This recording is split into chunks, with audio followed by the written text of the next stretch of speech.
Degeneração, pigmentação, inflamação, estabilização.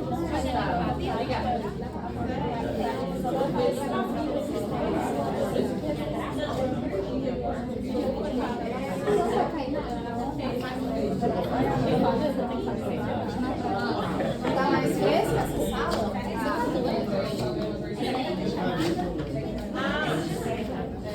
Tá mais fresca aqui? Deve fazer a doença, cara. Você é jovem? Pessoal, vamos lá então. Deixa eu só reforçar umas coisas que a Giovana acabou de me perguntar. Distúrbios circulatórios, que é o que vocês estão vendo essa semana, algumas turmas vai ver ainda, outras turmas já viram, quem já viu vai revisar, não cai nessa segunda prova prática, tá? Cai na terceira. Entenderam? Agora, na teórica, cai. Eu vou só confirmar com ele a parte de trombose e embolia, que vocês falaram que ele não finalizou, certo? Mas hiperemia, hemorragia, edema, essas coisas, tudo cai na teórica, certo? Então a gente vai começar aqui agora o nosso último assunto do semestre. Só para vocês verem, ó, vocês nem fizeram a segunda prova ainda, a gente já está falando em último assunto do semestre. Porque é um assunto muito pesado. É da teórica? É da teórica, tá? É um assunto muito pesado. Pesado sim, eu acho super gostoso trabalhar com neoplasias, é uma coisa que vocês se aprofundam muito no quinto período, mas é um assunto muito extenso, por isso que a gente já começa a introduzir ele agora. Então hoje a gente vai com uma aula bem tranquila, onde a gente vai introduzir alguns conceitos que são muito importantes, para depois a gente começar a falar sobre as bases moleculares das neoplasias, que eu acho que é um conteúdo um pouquinho mais pesado, mas que também é muito importante, principalmente, né, para preparar vocês para o último período. E aí, então, esse assunto, eu acho que o Thiago perguntou se isso aqui é da teoria, mas assim, vocês vão ver que a gente fala muita coisa que se relaciona e que vai ficar mais claro para vocês quando a gente introduzir isso na prática também. Depois que vocês fizerem a prova de vocês, a gente vai para a prática com um roteiro muito extenso. Parece um roteiro de teoria, lá na aula prática, mas é um roteiro muito extenso. Então, antes da gente ver as lanas de neoplasia, a gente prepara para vocês um roteiro super extenso, com coisas básicas que vocês precisam entender. Mas, a princípio, lá na prática, e hoje o que a gente vai focar muito, o que é muito importante para vocês aqui agora? Saber identificar diferenças entre o comportamento de uma neoplasia benigna para uma neoplasia maligna. Então, isso é o que é muito importante para a gente, nosso objetivo principal da aula de hoje. Além de relembrar algumas regras básicas de nomenclatura, lembram, gente? De regra básica de nomenclatura de neoplasia? Se eu falar para vocês que o paciente tem osteosarcoma, vocês entendem se isso é benigno, maligno, origem, não? Então a gente vai falar sobre essas regras básicas de neoplasias, de nomenclatura, se der tempo hoje. Se não der tempo a gente fala na quarta. E a gente vai falar também sobre um conceito muito importante, que eu preciso que vocês entendam isso, que é o conceito de diferenciação celular. Quando eu falo para vocês assim, essa neoplasia aqui, ela é bem diferenciada. É importante que vocês entendam esse conceito de diferenciação e especialização celular. Então, o foco da aula de hoje é sobre isso, certo? Então, vamos lá. Alguns conceitos básicos, gente. Então, a gente primeiro começa com 3 conceitos: tumor, neoplasia e câncer. São conceitos que a gente ouve falar todos os dias aí, né? E a minha pergunta para vocês é o seguinte: será que todo tumor é uma neoplasia? Será que toda neoplasia é um câncer? Sim? Não? Não. Será que todo câncer é uma neoplasia? Então, são esses conceitos. Primeiro, tumor. Qual que é a definição de tumor? Aumento de volume. Tumor, a gente já estudava isso lá na aula de inflamação, depois a gente voltou a falar isso em distúrbios circulatórios. Então, o que significa a palavra tumoração? Aumento de volume. Por que é bem aceito? E assim, isso é muito, inclusive na literatura, a gente fala que a gente refere, né, a uma neoplasia como uma tumoração. Porque na grande maioria das vezes, conforme existe esse crescimento dessas células, essa proliferação celular, existe ali um aumento de volume no local formando uma tumoração. Mas a gente precisa entender que nem todo tumor é uma neoplasia. Se eu tiver uma pancada ali, desencadear uma resposta inflamatória, eu posso desencadear uma tumoração. Isso está relacionado com edema, porque vai ter um aumento de líquido ali e vai desencadear um aumento de volume na região.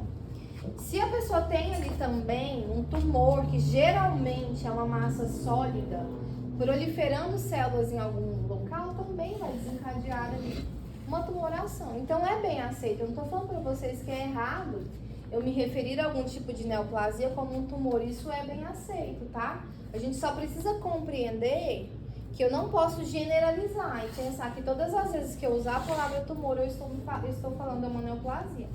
Que isso a gente sabe que não é o caso. Neoplasias. Quando a gente fala em neoplasia, plasia significa formação, neo significa novo. Então, uma formação nova. O que significa? Uma proliferação de células. E essa proliferação de células, ela pode ter um comportamento benigno, caso essa neoplasia seja benigna, ou ela pode ter um comportamento maligno, caso essa neoplasia seja maligna. Então, o que define? A gente vai entender isso daqui a pouco. O que diferencia? São vários os critérios. E isso vai ficar muito mais claro para vocês nas aulas práticas, porque qual que vai ser a grande responsabilidade de vocês para esse final de semestre, quando vocês olharem as lâminas? A gente vai entregar lâminas lá para vocês e o nosso foco, a princípio, não é que você olhe aquela lâmina. A gente estuda pele, a gente estuda mama. Nosso objetivo não é que você olhe aquela lâmina e fale assim, não, isso aqui eu tenho certeza que é um carcinoma basocelular, ou isso aqui eu tenho certeza que é um melanoma. Nosso objetivo a princípio, nem daria tempo, não é diagnóstico. Mas o nosso objetivo é que vocês olhem aquela lâmina e falem, nossa, eu não sei o diagnóstico, mas eu sei que isso aqui tem característica de ser benigno, eu sei que isso aqui tem característica de ser maligno. Então, o que a gente cobra de vocês a princípio é que vocês saibam diferenciar neoplasias benignas de neoplasias malignas, tá? Diagnóstico vocês aprendem no quinto período. Então, a gente vai trabalhar ali hoje e também na aula prática os critérios que vocês vão utilizar para vocês saberem reconhecer isso. Então, saber diferenciar se é benigno ou se é maligno vai ser super importante para vocês agora. Então, as neoplasias elas podem ser consideradas como benignas e como malignas. Quando eu utilizo a palavra câncer, obrigatoriamente eu estou me referindo a uma neoplasia maligna, tá? Acontece muito e eu escuto muito. Às vezes, até o que me deixa muito chateada é escutar isso de alunos, que às vezes até já tiveram uma disciplina. Nossa, professora, fulano tá com câncer. Mas graças a Deus é um câncer benigno. Então não existe, a gente escutar isso de uma pessoa leiga é comum, que às vezes a pessoa não tem, mas escutar isso de um estudante que já passou por agravos, né, aquela dorzinha no coração, fala, nossa, já foi meu aluno e tá me falando uma coisa dessa. Não existe câncer benigno, tá, gente? Existe tumor benigno, existe neoplasia benigna. Mas quando eu utilizo a palavra câncer, obrigatoriamente, eu estou afirmando que esse indivíduo já tem o diagnóstico de uma neoplasia maligna, tá? E aí, gente, isso aqui, por que eu falo que neoplasia é assunto para várias semanas de aula? Porque tem muito a ser discutido sobre esse assunto. Eu tenho, assim, vocês vão entender com relação a grau de especialização, a grau de diferenciação. Vocês vão entender que existem regiões em que os tumores são de forma assim, o diagnóstico, por exemplo, de um tumor de pâncreas já é um diagnóstico muito ruim, intestino. Geralmente o prognóstico é muito ruim. Agora, por exemplo, câncer de tireoide. Há 2 anos atrás eu tive câncer de tireoide, tive que retirar a tireoide. É um câncer com prognóstico muito favorável, não tive que fazer quimioterapia, só fiz iodoterapia. Então, assim, é um câncer com prognóstico muito favorável e às vezes melhor do que algumas neoplasias benignas que a gente tem por aí. Então, a gente vai entender, né, que existem cânceres e cânceres. Existem neoplasias benignas e também neoplasias malignas. A localização do tumor nos diz muito sobre o prognóstico. Mas existe muito mais, e a gente vai começar a entender isso, com relação ao grau de diferenciação e especialização das células. Às vezes a gente vê 2 pacientes com o mesmo diagnóstico. Então tem paciente A e B. A paciente A com câncer de mama, o mesmo tipo, e a paciente B com o mesmo tipo de câncer de mama. O paciente A tem um prognóstico muito favorável, evolui para a cura. E o paciente B, às vezes, rapidamente o paciente vai a óbito. E era o mesmo tipo de câncer, era mesmo, às vezes a mesma mesmo tipo de paciente, mesma idade. E aí a gente vê evoluções diferentes para a mesma lesão. Isso está relacionado com o quê? Com o grau de diferenciação das células, que é algo que a gente já vai entender daqui a pouco. E aí é claro que a gente entende, né, que a pessoa quanto mais velha, quanto mais hábitos ruins, pior, né, as chances de cura dessa pessoa. E depende muito também do tipo de câncer, porque tem cânceres que vão acometer pacientes mais jovens. Mas assim, neoplasia, gente, é muito amplo, é um assunto que vocês vão ficar, eu acredito que vocês vão gostar. A maioria dos alunos gosta. Tem uma parte de bases moleculares que é um pouquinho chatinho, que é bem molecular mesmo, mas eu acredito que vocês vão gostar, mas a gente vai ficar muito... A gente não, né? Vocês vão ficar muito tempo discutindo esse assunto. Professora, então assim como a neoplasia, o tumor ele pode ser tanto benigno quanto maligno, sim. Então, assim como a neoplasia, tanto o tumor, né? Podem ser benignos ou malignos. Só quando a gente fala a palavra câncer, que obrigatoriamente eu já estou me referindo a algo que de fato já é maligno, tá? E aí, já puxando o gancho para esse assunto, qual que é, vamos ver se alguém sabe me responder, qual que é a principal e exclusiva diferença que eu tenho quando eu falo que um tumor é benigno ou quando eu falo que ele é maligno?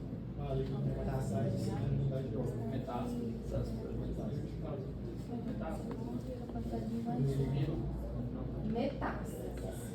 Todo tumor maligno provoca metástase? Não.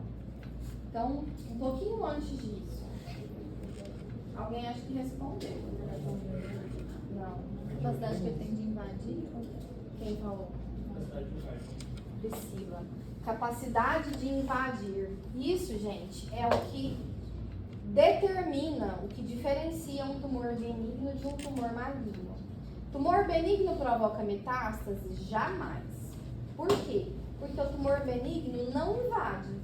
Se ele não invade nem tecidos adjacentes, qual que é a possibilidade dele provocar metástase? Nenhuma. Tumor maligno tem capacidade de provocar metástase? Sim. Por quê? Porque ele está invadindo tecidos adjacentes. Então, a partir do momento que ele invade tecidos adjacentes, ele tem uma possibilidade de provocar metástases. E aí vocês vão entender que alguns com uma possibilidade maior e outros com uma possibilidade menor. Todo tumor maligno provoca metástase? Felizmente não, tá? Mas existe essa possibilidade. Existe alguma possibilidade, por menor que seja, de um tumor benigno provocar metástase? Nenhuma, tá? Se ele é benigno é porque ele não invadiu tecidos adjacentes. Se ele não invadiu tecidos adjacentes, ele não tem possibilidade nenhuma. Então, só às vezes tem alguém que não sabe de fato o que é metástase. Metástase é quando a gente tem a disseminação de células malignas, sejam elas pela corrente sanguínea, pela corrente linfática ou por cavidades corporais, de se desenvolver em outro local, tá? Para ter metástase, gente, eu tenho que ter desenvolvimento desse tumor em um local secundário. Então, eu começo com câncer de mama e a hora que a pessoa vai ver, ela já está com o câncer já espalhado para o fígado. Isso é metástase, tá? Linfonodo, ele é um órgão. Na maioria das vezes, os cânceres, né? Eles provocam metástases por vias linfonodais. Então, ele atinge o câncer de mama mesmo. Aqui na axila, por que a pessoa, quando ela tem câncer de mama, ela remove todos os além de remover ali a mama, ela remove todos os linfonodos? Porque a possibilidade de metástase é muito grande. Então, alguém tem aqui algum caso de câncer de mama na família? Observou linfedema, Pedro? Assim, já tem tirado já o câncer. Tá, mas geralmente o que é muito comum? Às vezes vocês não tiverem, vocês vão conhecer. O que é muito comum? A pessoa, quando ela tem mulher, né? Quando ela tem câncer de mama, principalmente a mulher, quando ela tem câncer de mama e ela precisa fazer uma mastectomia radical, remover toda a mama, ela remove também os linfonodos axilares. Com essa remoção dos linfonodos, a gente não tem mais drenagem sistema linfático aqui nessa região. Qual que é a tendência? O braço da mama ali que ela retirou fica super inchado, fica com linfedema, o que a gente chama de linfedema. Então ela fica com linfedema pra sempre. Isso ali é eterno, tá? Ela vai fazer o tratamento, ela vai fazer fisioterapia, vai fazer drenagem, vai fazer pressoterapia. Isso vai amenizar, vai melhorar muito a qualidade de vida dela, mas isso é algo pro resto da vida. Por quê? Remover os linfonodos, a drenagem ela já não é mais realizada. Então, qual que é o tratamento que é feito? Levar essa linfa para outro local, para ser drenada em outro local. Então, nestes casos, é muito comum que a mulher tenha linfedema. E ela vai ter isso para o resto da vida. Ela vai conseguir controlar, ela vai conseguir amenizar aquele inchaço, ela vai conseguir melhorar muito a qualidade de vida dela. Mas ela tem que fazer tratamento para sempre, tá? Então, isso é uma das coisas que acontece por conta da remoção desses linfonodos. Ah, professor, mas para que remove? Porque se não remover, gente, o risco de metástase é muito alto. Então, paciente com câncer de mama, já com metástase, o prognóstico, ele é muito ruim. Então, a remoção desses linfonodos é nesse sentido, tá? A gente vai trabalhando muito com vocês a respeito dessas discussões. Oncologia é o estudo das neoplasias, tá? É importante diferenciar um tumor benigno de um tumor maligno, que é o que a gente vai começar a fazer hoje na aula, e terminar lá quando a gente tiver a nossa aula prática a respeito do assunto. Neoplasia, olha a definição que a gente tem aqui. Uma massa normal de tecido cujo crescimento é descontrolado, ultrapassa o do tecido normal. Professor, Oi. mas aí você falou que a neoplasia ela pode ser benigna ou maligna, né? Sim. Aí nesse caso de crescimento descontrolado, não é só no caso da maligna, que vai em outros tecidos? Na neoplasia benigna também a gente tem um crescimento, tá? As células, elas começam a proliferar, elas crescem sem que eu consiga controlar isso. É um crescimento, entre aspas, descontrolado, mas vocês vão entender que a maioria, não é 100%, mas a maioria das neoplasias benignas, elas são delimitadas. As células proliferam, mas elas ficam, e a gente vai ver isso, encapsuladas. Porque a maioria das neoplasias benignas, e uma das formas da gente diferenciar na maioria das vezes, neoplasia benigna de neoplasia maligna na lâmina é a presença de uma cápsula de tecido conjuntivo. Elas ficam encapsuladas, por isso que elas ficam delimitadas. Mas o crescimento ali também, ele é de certa forma descontrolado, tá? Muito mais controlado que uma neoplasia maligna. Mas é uma proliferação desordenada de células. Professor, queloide é uma neoplasia? Não. Queloide é um defeito na cicatrização. Então eu não tenho É porque, alteração. se você colocar ali pela definição da palavra, né? Queloide, eu tenho. Na queloide, eu tenho uma proliferação. Por que acontece a queloide?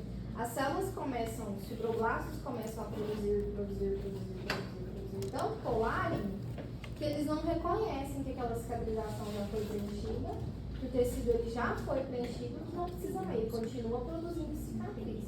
Mas neste caso, a gente não tem as alterações genéticas que a gente vai estudar, que acontecem no nível de DNA da célula, tá? Mas é uma proliferação desordenada na verdade aqui, uma proliferação desordenada do colágeno que é produzida pelos fibroblastos, que são as células.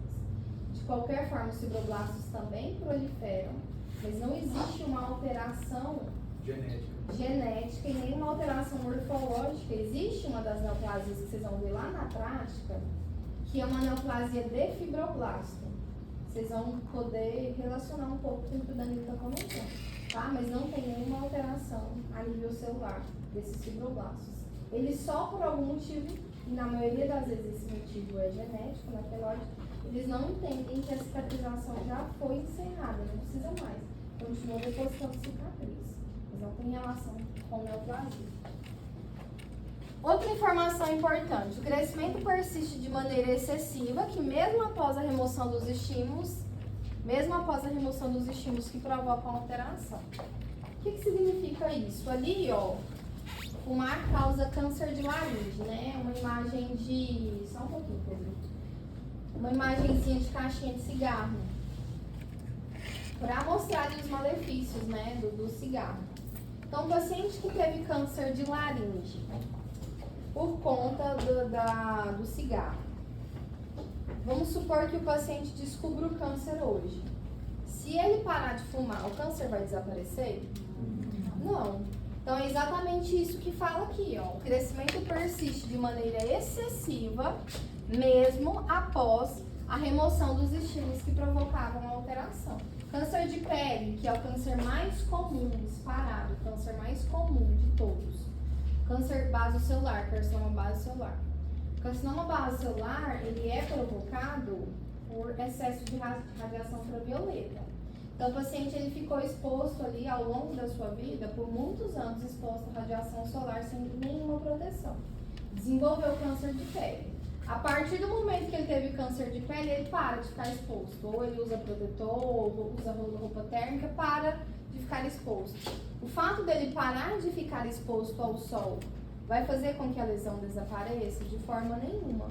Então, mesmo que a gente retire os estímulos que são provocadores da doença, a gente não consegue. Diferente do que a gente estudou lá na esteatose hepática. Lembra que a gente falava, olha, se o indivíduo aqui agora parar de beber, praticar atividade física, o fígado dele, a tendência é que o fígado dele volte ao seu aspecto de normalidade.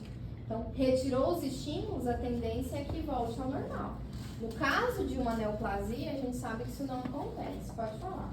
Em questão de queloide, se a célula sofreu uma mutação esqueloide, pode evoluir para uma neoplasia? Não, nenhuma.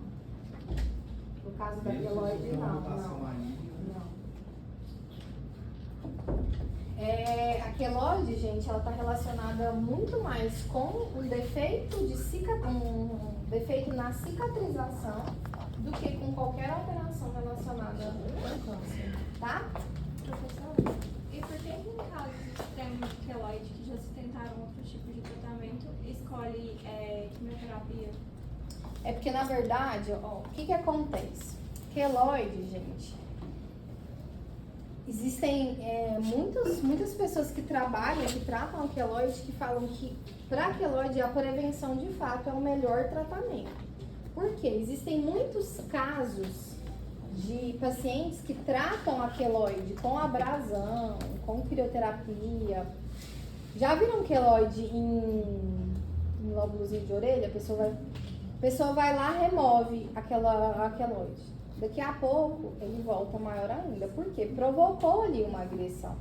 O quimioterápico, neste caso, qual que é a definição de quimioterapia? É um medicamento. Quimioterapia não é só medicamento, não é só medicamentos utilizados para tratamento de câncer. Porque ele às vezes é um corticoide, às vezes é qualquer medicamento que vai tentar ali controlar esse crescimento desordenado. Mas não no caso de quimioterapia relacionado ao tratamento de câncer, tá? Porque o quimioterápico, ele não vai ter ali o agravante de provocar uma agressão para remover aquela lesão. Porque por que na maioria das vezes a pessoa que tem queloide vai lá e remove e ela volta? Porque provocou uma agressão. Se promove uma agressão e a pessoa tem essa falha genética na cicatrização, a tendência é que volte. E aí com o quimioterápico, pode ser que isso não aconteça. Mas isso não é uma regra. Muita gente que tem queloide, a orientação é: evite ao máximo tatuagem, evite ao máximo. Tem cirurgia, por exemplo, que a pessoa não consegue evitar uma cirurgia. Então, quando a pessoa precisa passar por um procedimento cirúrgico e já sabe-se que ela tem essa predisposição genética, já sabe-se que ela tem queloide, muito já se é feito para tentar evitar com que o queloide aconteça. Como injeção com corticosteroides, que já funcionam como um tipo de quimioterápico, como existem umas plaquinhas de silicone que são colocadas ali no local da incisão cirúrgica para evitar com que aconteça aquela tensão ali na lesão, mas nem sempre o resultado ele é garantido. Então, eu acredito que a maioria das pessoas que tratam queloide, elas não confirmam, elas não garantem 100% de eficácia no tratamento, porque de fato é uma predisposição que a pessoa tem. A quimioterapia é no sentido de evitar com que uma agressão seja feita. mas não no sentido de quimioterapia de medicamento para câncer, tá? No sentido de que qualquer medicamento ele é considerado como um quimioterápico, tá? Então, na neoplasia, são alterações genéticas que permitem a proliferação excessiva e desregulada, independente de estímulos fisiológicos reguladores de crescimento, que a gente já comentou. Classificação de neoplasias benignas e malignas. Benignas, olha lá, características micro e macroscópicas que são consideradas relativamente inocentes. Isso aqui também, gente, com o passar do tempo, vocês vão entender que é muito relativo. É aquilo que eu comentei com vocês no começo da aula. Existem neoplasias benignas, existem neoplasias benignas. Existem neoplasias malignas que às vezes têm um prognóstico às vezes até mais favorável que uma neoplasia benigna. Por exemplo, adenoma de intestino. Já ouviram falar? Pólipos intestinais. Os pólipos intestinais, eles podem ser considerados como pólipos neoplásicos e não neoplásicos. Não é todo pólipo que é neoplásico não, tá? Muita gente deve ter pólipo aí, isso não significa neoplasia. Mas pólipos que são neoplásicos, a gente tem adenoma, que é a versão benigna, e a gente tem o adenocarcinoma, que é a versão maligna. O adenoma, que é a versão benigna, ele tem uma possibilidade muito grande de se transformar em adenocarcinoma. Então, a depender, às vezes é preferível você ter um câncer de tireoide do que um adenoma, que é uma neoplasia benigna no intestino. Então, isso são coisas que vocês vão entender no passar das aulas que existem muitas variações. É claro, né, que ninguém quer ter câncer, né? Então, assim, ninguém quer ter nem que seja benigno, nem que seja maligno. É até engraçado, falar assim, eu prefiro ter isso do que ter aquilo. Não existe isso, né, gente? É preferível não ter nada, é preferível ser saudável. Mas existem, então, essas variações. Um adenoma intestinal, que é uma neoplasia benigna, geralmente é um tipo de neoplasia que precisa ser tratado porque a possibilidade de transformação para malignidade é muito alta.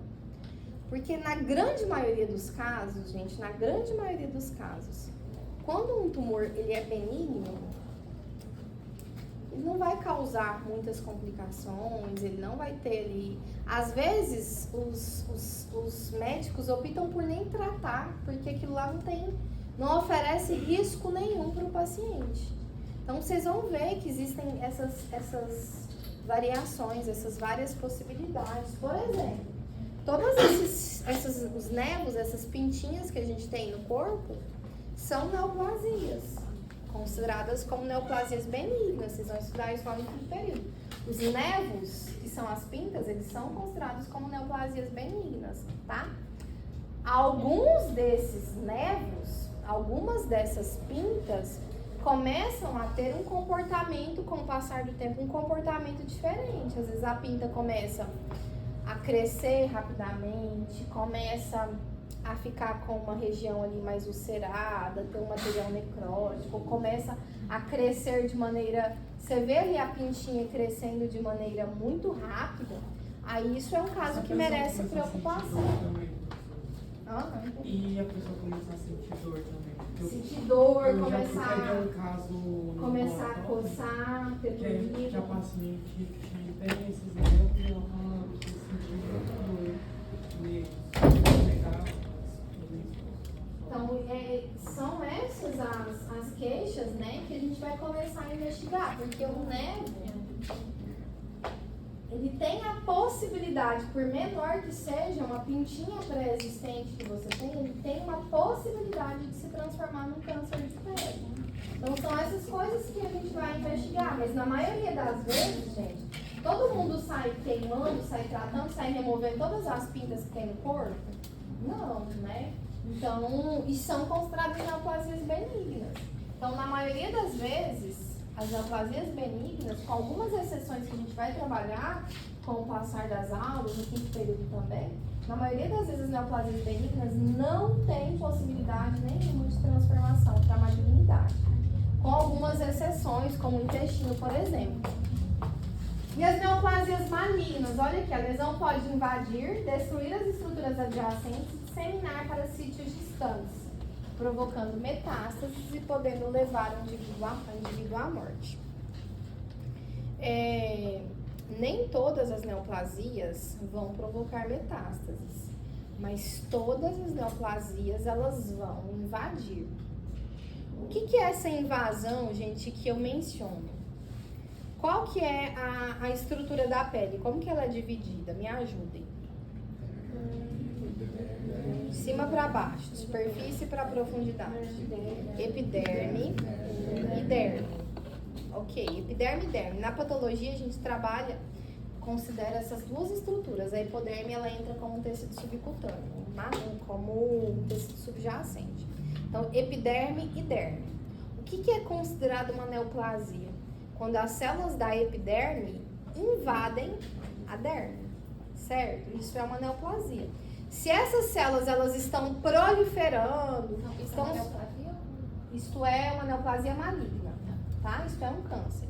Se essas células elas estão proliferando, tudo ali, tendo alteração, displasia, mas isso fica restrito à epiderme, jamais eu posso considerar isso como um câncer, como uma neoplasia maligna.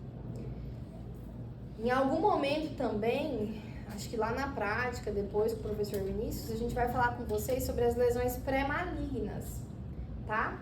Essas lesões que têm capacidade de se transformar, que são os chamados carcinoma in situ. Já ouviram falar das lesões in situ? O que são essas lesões pré-malignas? É benigno? Não. É maligno? Também não. Qual que é a definição para elas? Pré-maligno, tá? Nem é benigno, nem é maligno. Mas isso vai ficar mais claro para vocês. O que eu quero dizer? Que neoplasias malignas invadem tecidos adjacentes. Qual que é o tecido adjacente da epiderme? A derme. Vamos pensar no estômago. Qual que é a classe? Como que o estômago ele é dividido? Anatomicamente não, histologicamente. Tá certo. Epitélio, mucosa. O epitélio faz parte da mucosa. Tem músculo? Tem músculo, antes do músculo tem alguma coisa. Serosa depois. Então vamos lá. O estômago, vamos pensar, esôfago, estômago, intestino, todo o trato gastrointestinal. Ele é dividido em mucosa, submucosa, muscular da mucosa e serosa ou adventícia. Então são 4 estruturas: mucosa, submucosa, muscular da mucosa e serosa ou adventícia. Na mucosa, a gente tem outras classificações. A mucosa ela tem um epitélio de revestimento. Quem é que vai lembrar qual que é o epitélio de revestimento do estômago? Simples colunar. Então, o epitélio de revestimento do estômago ele é simples colunar. Além disso, o que eu tenho na mucosa? Eu tenho lâmina própria e eu tenho muscular da mucosa. Histologia. Tá ok ou não tá ok? Não, né? Quinto período a gente vai precisar muito da histologia, de pele, esôfago, estômago, intestino, próstata e mama, tá? Então, estômago, como eu falei pra vocês, mucosa, submucosa, muscular e serosa. O que é considerado um câncer? Geralmente, qual que é a origem do câncer de estômago? Esse epitélio lá de revestimento. O que é considerado um câncer? Quando essas células lá da mucosa invadem quem? A submucosa. Então, esse é o epitélio adjacente. Ele começa invadindo submucosa, depois vai invadir muscular, depois vai invadir serosa. Ele vai invadindo toda a parede. Mas ele começa invadindo submucosa. A partir do momento que essas células do epitélio estão invadindo a região de submucosa, isso já é considerado um câncer de estômago, tá? Então, essa é a invasão. O que pode acontecer? A partir do momento que essas células do epitélio, lá do estômago, por exemplo, invadem a submucosa, elas podem encontrar vasos sanguíneos e vasos linfáticos que podem se disseminar para outros locais à distância, como, por exemplo, o fígado, como, por exemplo, o pulmão, como, por exemplo, a pele. Então, isso, quando essas células lá de origem gástrica, da mucosa do estômago, chegam em algum vaso sanguíneo ou em algum vaso linfático e se disseminam e se desenvolvem em outro local, isso é considerado metástase. E aí, é aquilo que a gente já tinha mencionado. A metástase, ela pode ou não acontecer numa neoplasia maligna, não é obrigatório. Mas a invasão em tecidos adjacentes, isso sim é obrigatório, ok? Sim? Gente, vocês não podem ter feriado, não.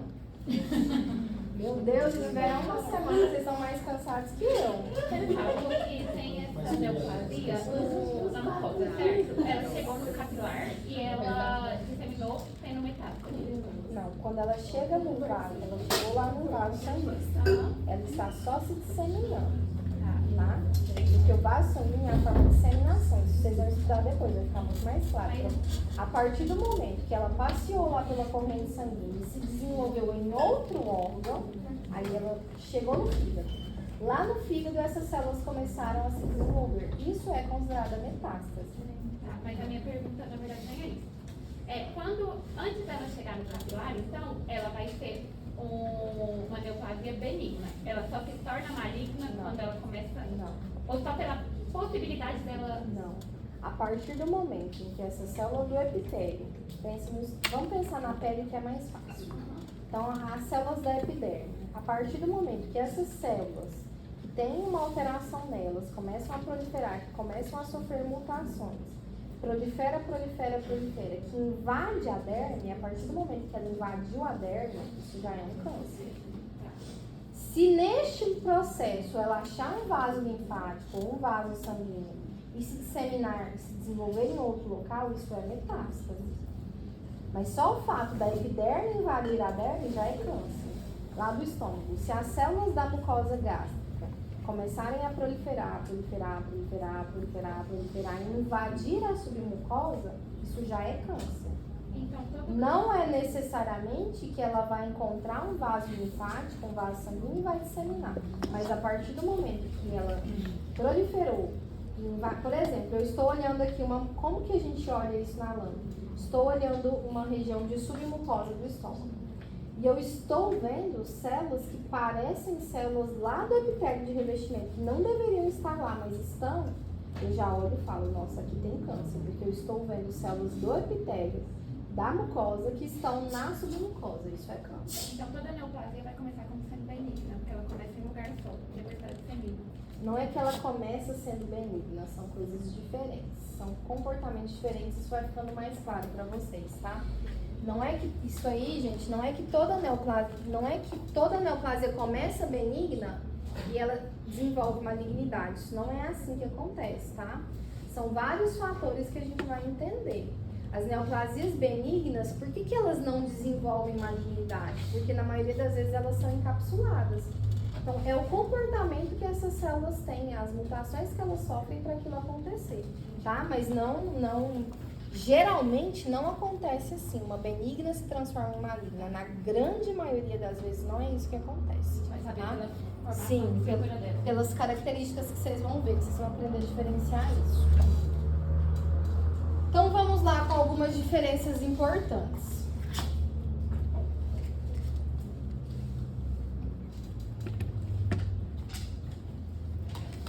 Neoplasia benigna tem características tanto micro quanto macroscópicas que são consideradas como inofensivas.